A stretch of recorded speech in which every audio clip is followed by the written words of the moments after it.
بنی اسرائیل کے لوگ اپنے ہی انبیاء کرام کو قتل کر دیا کرتے تھے۔ اس سے ریلیٹڈ کچھ واقعات ہم بائبل سے ہی ڈسکس کر لیتے ہیں۔ جب حضرت سلیمان علیہ السلام کے بعد بنی اسرائیل کی جو سلطنت ہے، ریاست ہے، وہ دو حصوں میں ڈیوائیڈ ہو گئی، ایک کا نام تھا یہودیہ اور دوسری کا نام تھا سامریہ، تو ان دونوں ریاستوں میں یعنی یہودیہ اور سامریہ میں لڑائیوں کا سلسلہ شروع ہو گیا، اور نوبت یہاں تک آ گئی کہ یہودیہ ریاست کے لوگوں نے اپنے ہی بھائیوں یعنی سامریہ ریاست کے خلاف دمشق کی سلطنت سے مدد مانگی۔ اس پر خدا کے حکم سے ایک نبی جن کا نام حنانی تھا، انہوں نے یہودیہ کے بادشاہ آسا کو وارن کیا، مگر آسا نے اس وارننگ کو قبول کرنے کے بجائے خدا کے پیغمبر جن کا نام حنانی ہے ان کو جیل میں بھیج دیا۔ نمبر 2، حضرت الیاس علیہ السلام نے جب یہودیوں کو بال بت کی پوجا سے منع کیا اور ان کے اندر توحید کی جو دعوت ہے دوبارہ سے دینا شروع کی، تو سامریہ کا اسرائیلی بادشاہ جس کا نام اخی اب تھا، اس نے اپنی مشرک بیوی کے لیے حضرت الیاس کا پیچھا کرنا شروع کر دیا، حتیٰ کہ حضرت الیاس علیہ السلام کو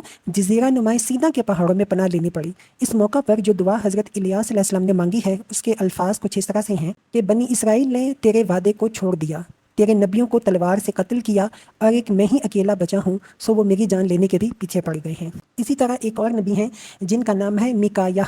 ان کو بھی اسی سامریہ کے بادشاہ اخی اب نے سچ بیان کرنے کے جرم میں جیل بھیج دیا اور حکم دیا کہ میکایہ علیہ السلام کو مصیبت کی روٹی کھلاؤ اور مصیبت کا پانی پلاؤ۔ اسی طرح جب یہودیہ کی ریاست میں اوپنلی بت پرستی اور بدکاری ہونے لگی اور ایک نبی جن کا نام زکریہ ہے، انہوں نے ان کے خلاف آواز بلند کی، تو یہودیہ ریاست کا بادشاہ جس کا نام شاہ یہودا یوآس تھا، تو یہودیہ ریاست کا اس وقت کا بادشاہ، اس نے حضرت زکریہ علیہ السلام کو ہیکل سلیمانی میں مقدس اور قربان گاہ کے سامنے سنسار کر دیا۔ اسی طرح جب سامریہ کی اسرائیلی ریاست اشوریوں کے ہاتھوں ختم ہو گئی اور یہودیہ کی جو ریاست ہے اس پر بھی تباہی کا طوفان تلا کھڑا تھا، تو ایک نبی جن کا نام یرمیاہ ہے، وہ اپنی قوم کے زوال پر ماتم کرنے اٹھے اور کوچے کوچے کونے کونے انہوں نے پکارنا شروع کیا کہ یہودیہ کے لوگوں سنبھل جاؤ، ورنہ تمہارا انجام بھی سامریہ سے بھی بدتر ہوگا جو اشوریوں کے ہاتھوں مٹ چکے تھے، ختم ہو چکے تھے۔ مگر یہودیہ قوم کے لوگوں کی طرف سے یرمیاہ نبی کو جو جواب ملا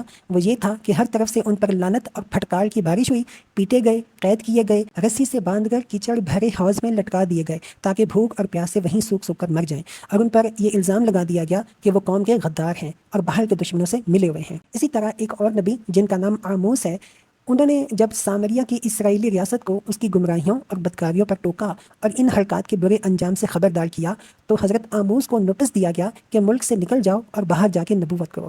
اسی طرح حضرت یحییٰ جن کو بائبل میں یوحنا کہتے ہیں، انہوں نے جب ان بد اخلاقیوں کے خلاف آواز اٹھائی جو یہودیہ کے بادشاہ ہیرودیس کے دربار میں کھلم کھلا ہو رہی تھیں، تو پہلے تو حضرت یحییٰ کو قید کیا گیا، پھر ہیرودیس بادشاہ نے اپنی معشوقہ کی فرمائش پر قوم کے اس نیک ترین آدمی کا سر قلم کر کے ایک تھال میں رکھ کر اپنی معشوقہ کی نظر کر دیا۔ اسی طرح حضرت عیسیٰ علیہ السلام پر بنی اسرائیل کے علماء اور قوم کے سرداروں کا غصہ بھڑکا، کیونکہ حضرت عیسیٰ علیہ السلام بنی اسرائیل کو ان کے گناہوں اور ان کی ریاکاریوں پر ٹوکتے تھے اور ایمان اور سچائی کی تلقین کرتے تھے۔ اس قصور پر حضرت عیسیٰ علیہ السلام کے خلاف جھوٹا مقدمہ تیار کیا گیا، رومی عدالت سے ان کے قتل کا فیصلہ حاصل کر لیا گیا، اور جب رومی حاکم پلاطس نے یہود سے کہا کہ آج تمہاری عید ہے اور عید کے روز میں تمہاری خاطر دو لوگوں میں سے کسی ایک کو رہا کر سکتا ہوں، جن میں سے ایک حضرت عیسیٰ علیہ السلام تھے اور دوسرا ایک ڈاکو تھا جس کا نام تھا برابا، تو بنی اسرائیل کے پورے مجمع نے بالاتفاق پکار کر کہا کہ برابا ڈاکو کو چھوڑ دو اور یسوع مسیح کو پھانسی پر لٹکا دو۔ یہ ہے بنی اسرائیل کی قوم کی داستان جرائم کا ایک نہایت شرمناک باب،